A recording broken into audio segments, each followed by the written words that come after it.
Right, you guys, we are live in effect, and you guys know what time it is. It's Thursday. It's time to get after it. It's football season, you guys, and right now you're in the locker room. You're in the locker room live. We got an amazing show lined up for you guys tonight because we have to uncover the things that matter to you. You know, the football industry, you guys, is no different than the movie industry, the music industry. A lot of people jump in it and end up getting chewed up and spit out. So we've got some vets for you guys to get the 411 from tonight. And I will start off with the gentleman that joins me every Thursday in the locker room and holds me down and has my back. That's my brother in the trenches, none other than Q, the guru. What's going on, Playmaker? What's going on, Coach? What's going on, man? Another week, another great show. Real quick before we get going, man, shouts out to my Kansas Jayhawks, man. 4-0. We got Iowa State this week. Man, what it do? We got to slide up in this 25 ranked poll. Man, let's go ahead and get this done. Slide up in this poll, man. Now, I'm not even going to mention what's going on with my alma mater, so we just going to fast forward past that part, and we're going to get to the one who we all are here to hear from, and that's none other than somebody I've known you guys since I was still not knowing what I was doing really on the football field. Somebody that has held down many people in the San Francisco Bay Area. This is more than just a coach. You guys see people that get a lot of publicity, the Dion Sanders, the Tony Dungy's, where they're just more than just a coach. Well, that's who you got here tonight. This man is a California state champion, current coach of the Balboa High School Buccaneers in San Francisco. And it is my pleasure to announce none other than Coach Fred Valesquez. How's it going, Coach? Thank you for having me. How's it going, everybody? Man, we're pumped up to have you, and this is a long time coming. You know, I've been wanting to have you on. It just fell in our favor tonight, but I know you keep it real, and that's what the locker room's all about. So have at it tonight, Coach, and I know you got some good things to say. So, hey, if you're joining us for the very first time, the locker room is the place you can go where you can get the topics that matter to you, the trending things. But once again, this isn't water cooler talk. You guys should be getting some value. You should be getting some education. You should be getting a step further with what we got tonight. So once again, we got none other than California State Championship head coach, Coach Valesquez. And I'll get into tonight's topic, you guys. The first topic, and this one was one that caught my attention. And obviously, you can see all of our topics for tonight on the bottom of the screen, the ticker. But Joel Klatt, actually a former Buffalo, says that he thinks, and you know, he's a college football commentator, so he should be in the know about some of these things. You don't think he's just blowing smoke, but supposedly Mr. Dion Sanders has some plane flight arrangements in Auburn. And Joel Klatt seems to think, you guys, that Dion is going to be the next head coach of the Auburn Tigers. Obviously, dollars run long out there in Alabama. So I'll start off with you, Q. You know, this man has done amazing things in Jackson State. This man has done amazing things for HBCUs. What's your thoughts? You think that Dion's going to Auburn? I hope not. The reason that I hope not is because, of course, Auburn is been a powerhouse of a program for decades and decades. But what he's done for HBCUs and HBCUs still have such a long way to go with right now his program leading the charge. I hope that he doesn't make that move.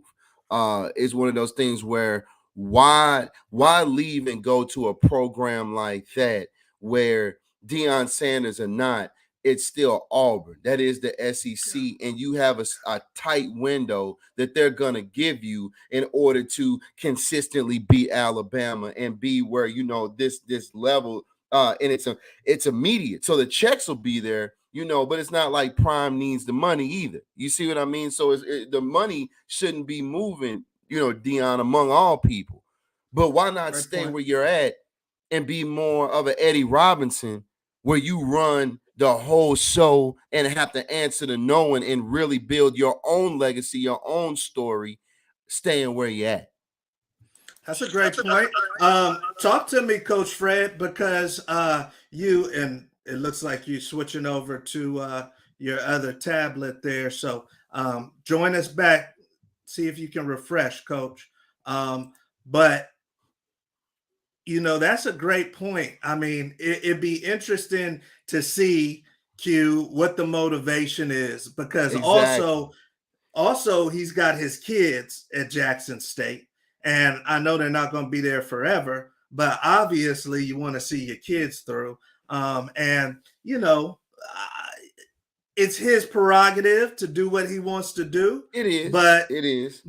you would love to see something. This is a little deeper, you would think, than just football. So hopefully we'll have Coach Fred back on here shortly, you guys. And I actually want to get his opinion on this topic. So if he doesn't come back immediately, we may go on and then come back to Coach Fred, because Oh, definitely. but Yeah, he's because that's done. a major, that's a major subject, because we've been Yeah, talking about that for a while, Coach. And it's yeah. like that's the thing about what he's calling the shots, and can he build a program that is the Yeah. equivalent over time to the Auburns and the Floridas and the Alabamas? He's starting to get in. If you think about it, he really has a ton of skill positions that are already the equivalent of 4 or 5-star kids. But he made the comment, a week or so ago, as he just needs to build this interior lineman, O-line and D-line. That's where the real difference is, where you have these upper echelon programs, the Ohio States and the Michigans and the Alabamas. It's those 4 and 5-star linemen. You can, it's not hard to find great skill positions, but that's what really sets the men apart from the boys. Yeah. No, that's a great point. And I want to get to you, Coach, because Q, I'm going to switch you around, because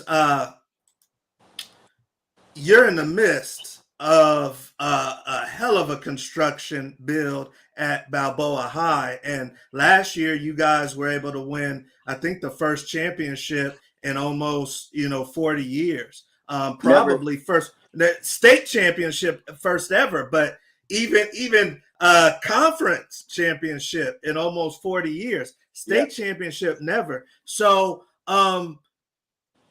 sometimes jobs are about more than the X's and O's. I know you felt that way about Balboa. What do you think about Dion possibly leaving? Do you see him making the move? Do you feel like it's totally up to him? He should do that. I feel just like how Guru. I don't think he should leave. I think he should stay. I think the whole purpose of him going into the HBUs was to build something within that community, that they didn't need to go to D1 and feel like they have to be with a Power 5, that they can still get drafted, out of the small schools. Yeah. No, that's a great point right there, you guys. And it'll be interesting to see if Dion does indeed leave. I see some of our people already coming in the show. I know we got Mama Cindy. She says, I'm here and I'm rolling with you guys. Miss Victoria Jones, my mother-in-law, always a family holding us down, says, good to be back. And then the great Eric Foss is with us and says, standing by, and he's always ready. So thank you guys for joining us tonight. And once again, a great show. So this is a topic, you guys, that is not really talked about much, but kind of for people that are in the industry, you guys, the players, this is one that isn't foreign to us. And we have a situation, you guys, of a former NFL running back, Michael Cox Jr.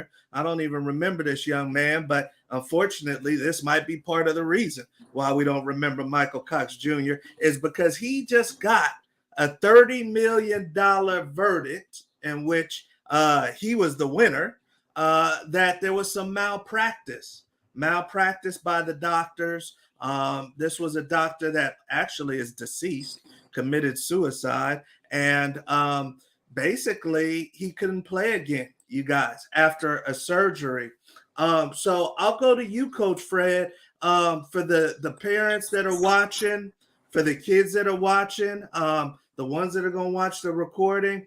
Do you think it's common that doctors either have malpractice or misdiagnose or maybe put kids on the field too soon after injuries?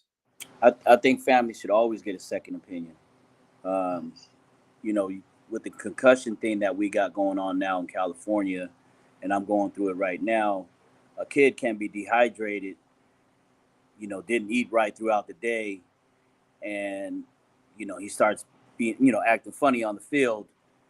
The EMTs are taught and trained is like, even if he didn't hit his head, oh yeah, you got concussion symptoms, you're gonna have to sit out.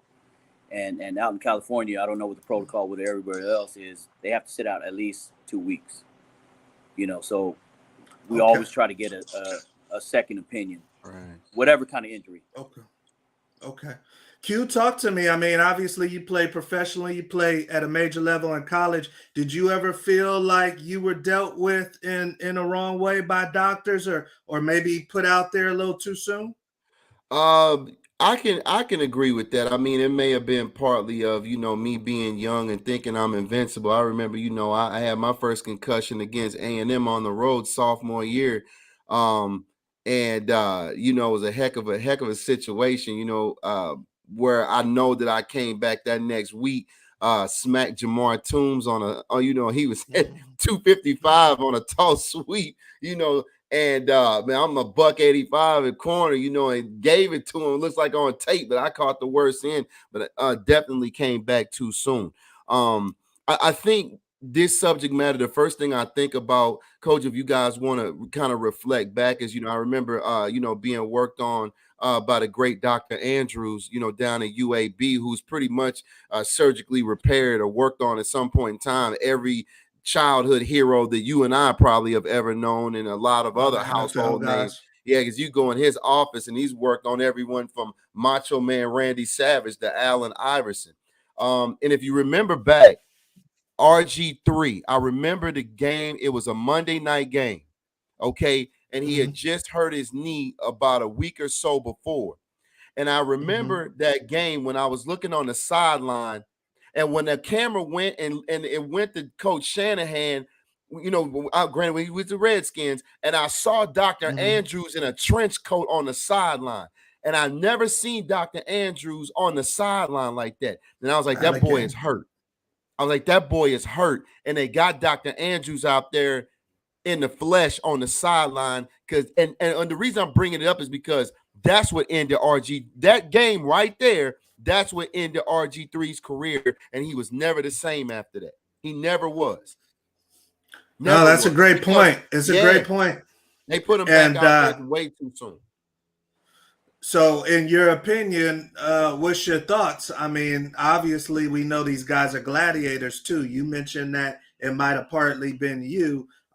Maybe I got a chance to play in the Super Bowl. How much of it do you think is the players' cue and the actual coach pushing these guys? Well, you got to understand, I mean, just like Coach said, it's about protocol. You know, it's about making something mandatory. I mean, it's just like even in boxing, you know, with Deontay Wilder, we always going to go out on our shield. If it's left up to us, we always going to go out on our shield. But it has to be something in place where these doctors are being held, you know, maybe way more responsible than they have been. And, you know, don't leave it to the choice of the players. We always going to take it all the way to the extreme. We football players, man. All right, you guys. So, hey, that's something that some of you guys might be dealing with right now. Some of you guys feel like you're trying to fight for a scholarship, or maybe you're in college, think you got a pro shot, and it's like you know that you're banged up, but you're pushing it, or the team's pushing it because you're all they got. So you heard Coach Valesquez. Get a second opinion. That's going to be in your best interest. We're on to our next topic, you guys, and this one is hurting me to death, and I'm glad we got you on, Coach Fred, because you have fully rebuilt a program out there in San Francisco with Balboa High. But recently, you guys, two programs that have had past big time success, national championships, The University of Colorado, as you see here, a statistical low, all-time bad for the folks in Boulder, Colorado. And then you go to another story program right here, Nebraska, where they say the Big Sky Conference, the FCS conference, don't even want Nebraska right now with all the dysfunction there. ESPN analyzes the decline of Colorado football along with 5 other powerhouse programs. So they had a whole article on schools like Colorado and Nebraska. So I want to ask you, Coach Fred, I'm going to put the Colorado Buffalo hat on you. We giving you, Coach Fred, $10 million, and you the new coach of the Buffaloes. I'm hoping you can bring us back. What's 2, 3 things where you're like, I'm starting here? Is it my coaching staff? Is it I'm overhauling talent? Is it I got to jump on the transfer portal? Is it culture? What did you start with at Balboa? What would you do at Colorado or Nebraska? So the first thing I will make sure that I got the full support of the administration. Without the full support of the administration and the alumni, I got to keep looking over my back and walking on the eggshells. Mm-hmm. You know, Okay. The second thing I'll be looking at will be culture. Talking to the old alumni players, you know, let me build this program. You know, give me the keys to the car, but let me drive it the way I want to drive it. You know, so local talent, looking around local talent. Also at the same time is making sure I'm building a staff with the same dream. You know, the same set of goals that, Facts. you know, we're all chasing is the same. Develop young men, make sure that we have some ballers coming in, but with a good head on their shoulders. Because if you don't have the thing in between both your shoulders, you know what I mean, you don't have a program.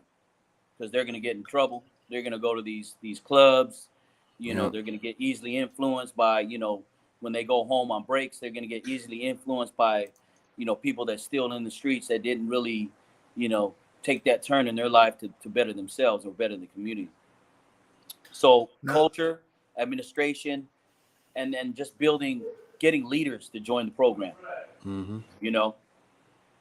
No, that's big. And I've seen this, man. You guys bring people around the program that he knew were going to say the same thing as him, but maybe it penetrates with a certain kid. And Coach has done a great job of that. Talk to me a little bit, Coach, about the players that are already at the school.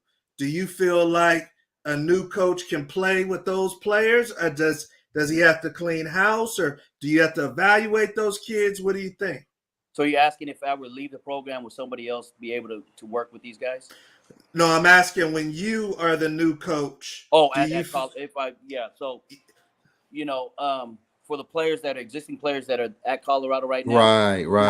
I would do assessments and invite them into my office with my staff and see where they're at, see if they want to be a part of the culture that we're trying to build.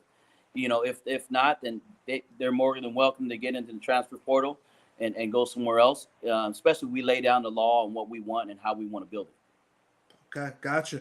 Talk to me, Q. I mean, we grew up in the Big 12, man, where the Big 12 was the top conference. Facts. And, you know, Colorado, I went there. We were doing our thing, actually walked away with a Big 12 championship. Nebraska, you had to go through them to win a national championship, let alone a Big 12 championship, man. So do we ever see programs like this get back to that stage, or do you think it's done for good? No, I don't think it's done for good, but I mean, I want to reel it all the way back and just make the comment, you know, which I said when Colorado and Nebraska first left the Big 12, all money ain't good money. You should have never left the Big 12 in the first place. Okay. But see, it's the same thing when you see the same thing with Mizzou. You leave the Big 12, now you're struggling in the SEC. You see what I mean? So that's what I want to start off with. All money ain't good money. But going back to what Coach was saying, the kids have to buy into the culture. You have to have those alumni. You know, where's Cordell Stewart at? Where's Dion Figures? Where's Chad Brown? Where's Tommy Frazier at? These kids need to be reminded who they're playing for.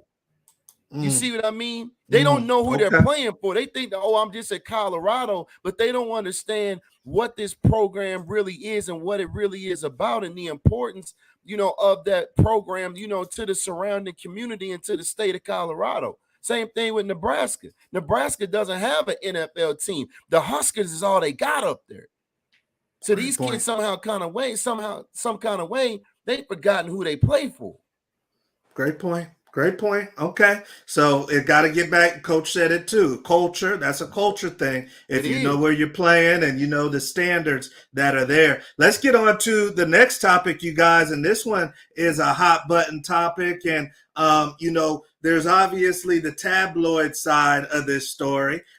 We have Brett Favre, who is obviously a legend, a football legend, and he misappropriated some funds, you guys, where, basically he shouldn't have had the money.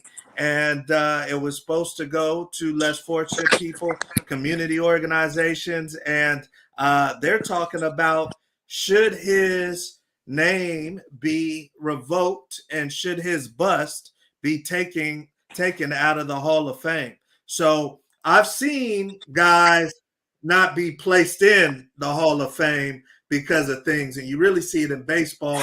Your Pete Rose, your Barry Bonds, but I haven't seen a player being taken out of the Hall of Fame.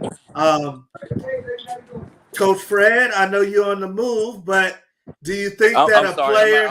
We're closing practice down, so I just had to make sure I got to come out here and make sure they're good. No worries. I'm listening. What was the question? I was saying, do you think after a player has established his on-the-field accolades, after he's in the Hall of Fame, is said and done, people have casted their ballots, do you think what he does in life should possibly be able to revoke his privilege?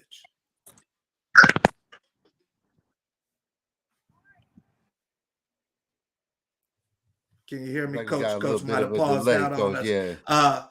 So talk to me, Q. What are your thoughts on this? Can you hear me?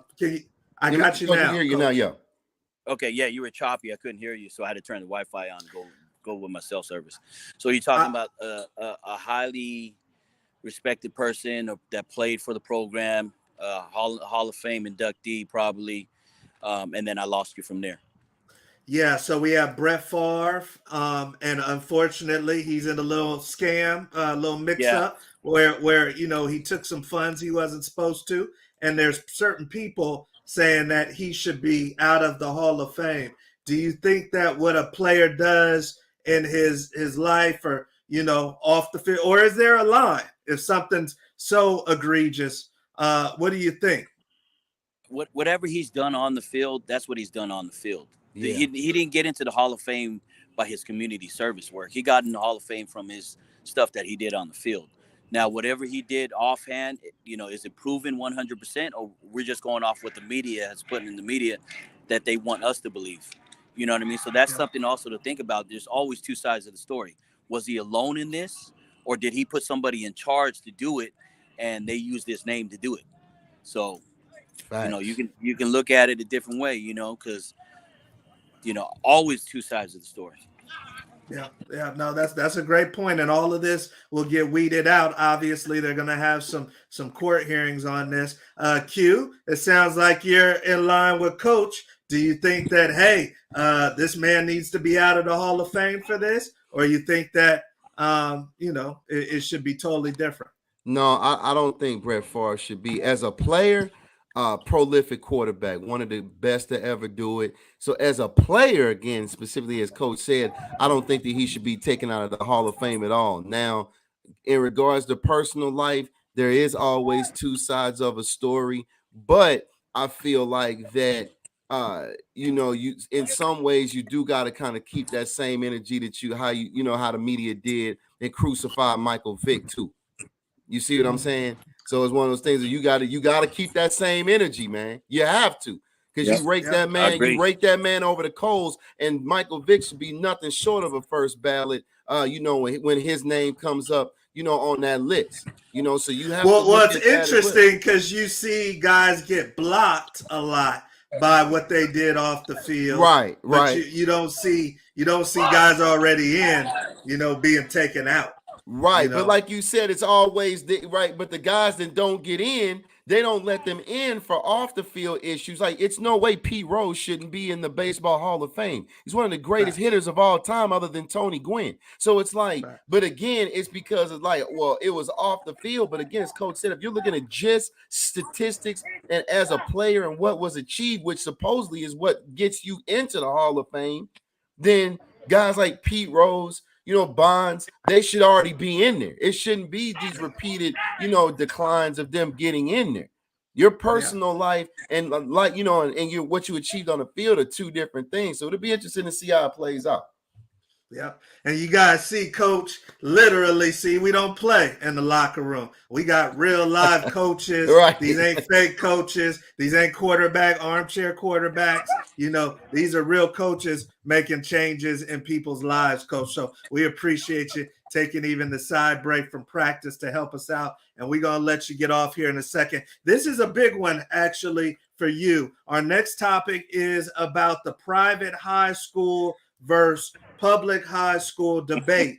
And I know, Coach, I wanted to bring this one on because this man got his boxing gloves in the car for this topic. And Coach is at a public school in San Francisco. Once again, keep in mind, just won a state title and changing people's lives. But we all know the climate nowadays where we have private schools that in some cases poach kids and they create this dynamic. So talk to me, Coach. If I'm a parent and I'm got a kid in San Francisco and he's in the 8th grade and I hear Coach Fred talk, I hear Reardon High School, some of these other schools talk. Do you think that, and let's say they're not giving me any money, so I'm going to have to pay to go to this school. Can a kid still get what he needs at a public school in LA, in San Francisco, and make it to where he wants to go? Is it depending on the public school he goes to? What's your opinion? My opinion on that is wherever the kid goes to school, as long as the parent understands that the kid has to apply himself first. He has to apply himself first. We get kids that come to the school, they don't reach out for extra help. We have extra help here. So I'll give you example. When I have my parent meet and greets with the parents, I tell the parents, there's plenty of help in this school. There's after school program, there's tutoring, there's the college department, the counselors, the teachers welcome the kids to come in to give you extra work. So if a kid goes home and tells the parent, well, they're not helping me at school, you know what I mean? No, you just got the information at the parent meet and greet that there is help at public schools, So that's just the educational component, but there's other stuff that we do here that, the private schools don't do, but I'll let you ask the questions. Yeah, no. And you guys, Coach goes above and beyond. He going to be there late tonight, making things happen for these young men. Q, talk to me because you're in Houston now, and they actually have some public schools that are booming.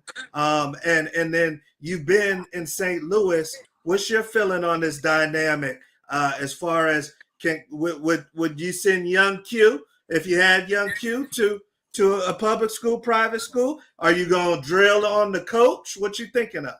No, I mean, it's a different creature down here in Texas. This is one of the few places that I've seen that the public schools are still, in the driver's seat. But, and it's I'm not going to say it's to knock the IMGs and the modern days and all these other private schools, but I don't like it. I don't like the fact that you go out of state or you go into different communities and you siphon all the best talent, to build your program from that. It's almost like in real estate, it's gentrification in reverse, because you're going in and you're sucking everything out of a community that needs those players, that needs coach like Coach Valesquez. You can't tell me, Coach, and you don't have to verify this, Coach Valesquez, but I know it's probably been private private schools knocking on your door, getting letters, open it up. Hey, what's this? Checks in the mail. Come on over here to this private school, because that's the game. But again, Yep. Coach Valesquez in the same situation Coach Prime is. It's about staying where you're at and building your own legacy in that particular community. You see what I mean? That's what public schools are about, and that's what I don't like about private schools. I'm not knocking private schools, but I don't like the fact of what they do, because they're destroying these communities as far as a wealth of talent, and they're sucking it out and building their programs with it, and leaving these public schools with a lack of leaders and a lack of talent. I agree 100%. That's a great point, and that's why I wanted to bring this up. I know you're passionate about it, Coach. We've got one more section for you, and can you hear me okay, Coach? You got 5 minutes? Yeah, I got you. Yep. Okay. All right. Now, this is a fan favorite section of the show, Coach. Now, we're going to have to give you a couple of extra points, because I know you're on the Wi-Fi right now, but this is the lightning round, and everybody loves the lightning round in the locker room. And this is our version of the first situation. So we want the first thing that comes to mind when I ask you some questions. Now, we're going to give Coach, we usually give 1 extra point for the lightning round if there's any technical difficulties. But as you can see, this man is literally doing double duty. He's in the lightning round and he's calling plays. So we're going to give Coach 2 extra points on whatever he gets. But we got 60 seconds, Coach, and I want you to say the first thing that comes to mind. Now, I know that occasionally you got to deal with a couple kids that's rough around the edges, and you got to get R-rated with them, Coach. But we got to keep it at least PG-13 in the locker room when we go through the questions. So I'm gonna get my stopwatch ready, and as you see, I'm definitely not gonna cheat Coach because I love Coach. And the first thing that comes to mind. You ready to go? All right, we got a little delay, so we're going to give Coach a couple more. Yeah. All right, Coach, first thing comes to your mind. Shout it out to the audience. Number 1, Ronnie Lott, go. Number one in the secondary. He'll pop you and take your head off. Best player you've coached. Oh, man. So many. Well, I got to say one of them. I got to say the one that's in the NFL right now because he kept his head on straight and he's in the NFL. So that's Keith Ismail. He's on the 49ers right now, practice squad. Nice. Keith Ismail. Okay. You got to hurry up, Coach. City College. You broke up, Coach. City College of San Francisco. We're going to give Coach a little extra time. Champions. Consistent. Raiders or Niners? Niners. Come on. Favorite food spot in the Bay? Favorite food spot in the Bay? All of them. E40 or Too Short? Woo. E40. Not by much. John Madden. I'm going to give you 10 extra seconds, Coach. You have 1 minute. Trailblazer. Turkey Day. Our goal every year. Chris Tucker or Mike Epps? Chris Tucker, baby. Chick-fil-A or In-N-Out? Chick-fil-A. All right, time. We had a big delay. So we let Coach go way over.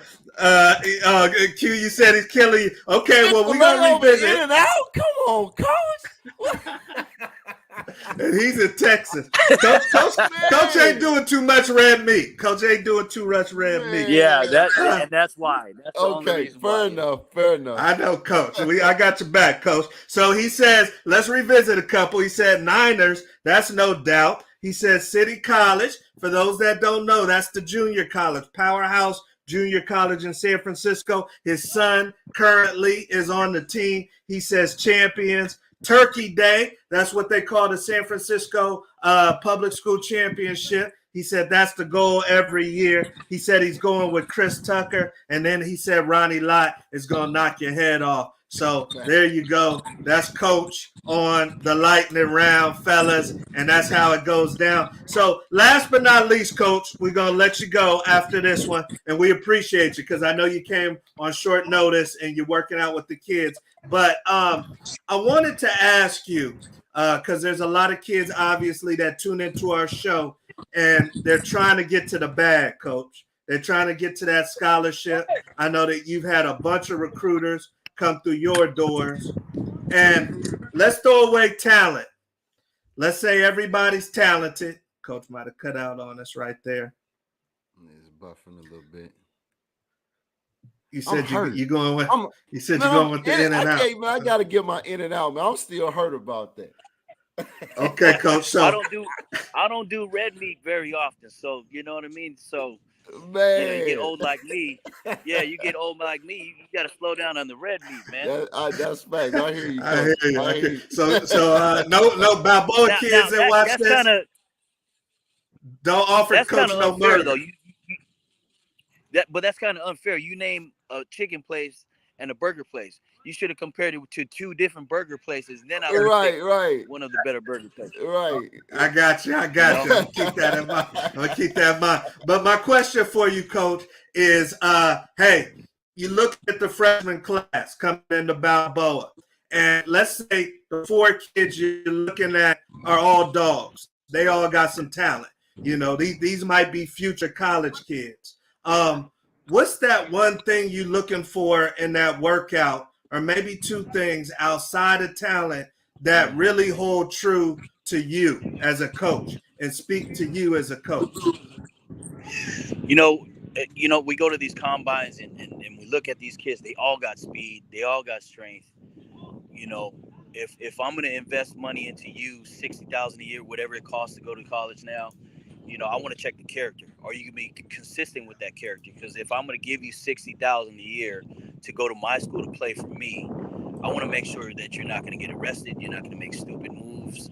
You're not going to get homesick, and you're going to want to leave the school. So those are all the character stuff is real big in college right now.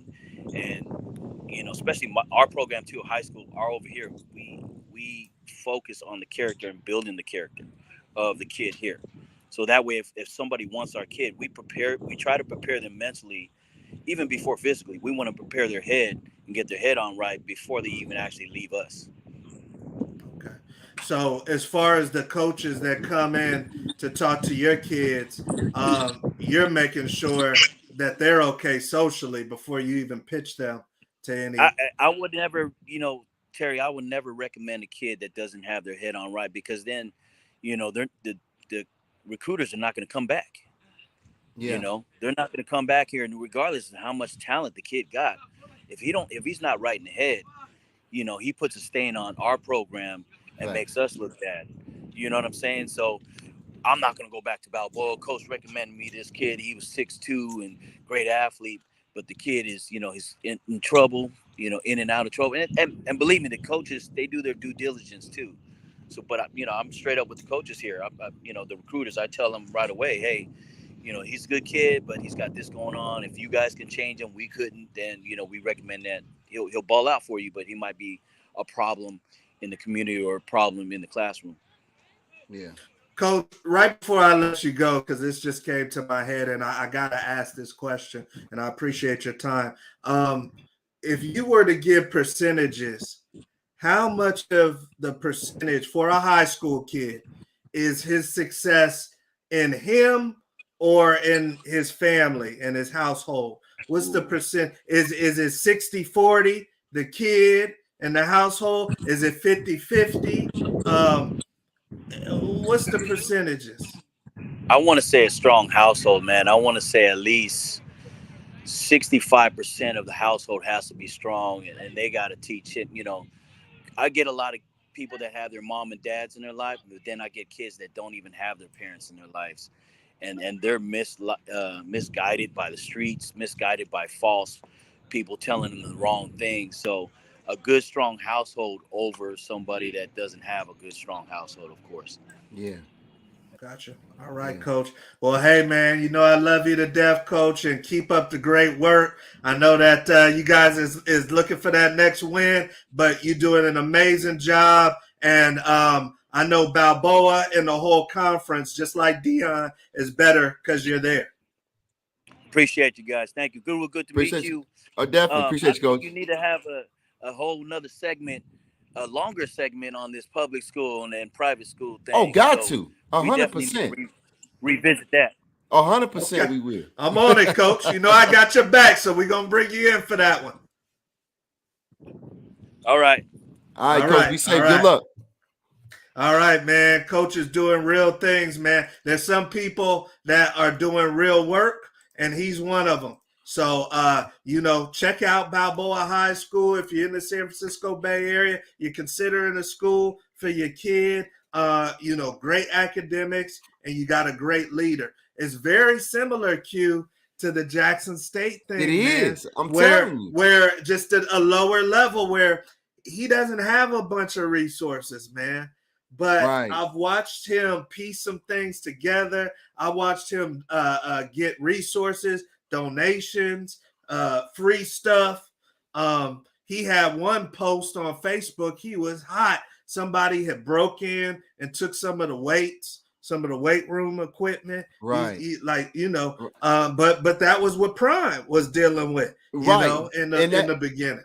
Right, but that's the thing about it, though, man. That's the struggle. That's the life of a public school coach. You see what I'm saying? But then when you see him triumph, you know, through these situations like that and win a state championship, and you're taking kids that, you know, you heard him, you know, Coach, he's taking the good, the bad, and the ugly and making a solid program out of that. He's not, like I said again, like the IMGs of modern days where he's, you know, just picking all the best dogs from every area and making this super team. He's taking kids from all around, but it's about that community. See, that's the thing. When you go to a private you're seeing school, kids that want to play for him. Exactly.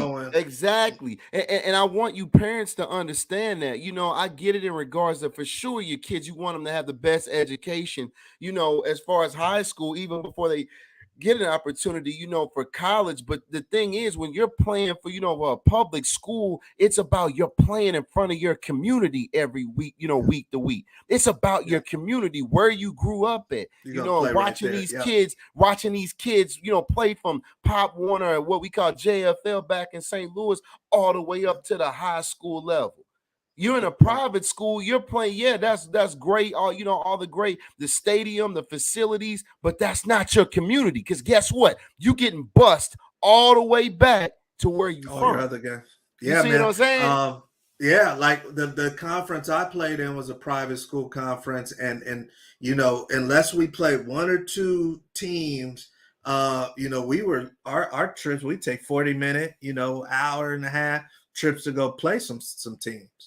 Yeah, absolutely. You know, so it had to be a home game. But no, that was a good one, you guys. And hopefully you got a lot out of that conversation with Coach Fred. Once again, we deal with people that are in this, that are really living, breathing, eating football, and they're dealing with the industry, the ins and outs of it. They've been in it for a while, so they're not going to BS you. You know, so you're getting the truth here. And once again, this is tailored for you guys. So hopefully you guys enjoyed tonight's show. I see Mama Cindy saying best education can also be given in public schools. And she's an educator. So, you know, you guys got to take it with a grain of salt. Just don't listen to the media, what you see in the newspaper. Oh, these kids from private schools are going off. That doesn't mean anything if you got a kid that is got resources right there. Teachers, coaches that really care at that public school, don't just cast that school aside. Pay attention to it. So hopefully you guys got a lot out of tonight's show. Q, anything for the people before we get out of here? No, no. For the players, parents keep being supportive. Again, as I keep saying, it's a long season. We're not even halfway through. We still at the front end of the season. So stay healthy. Continue, players.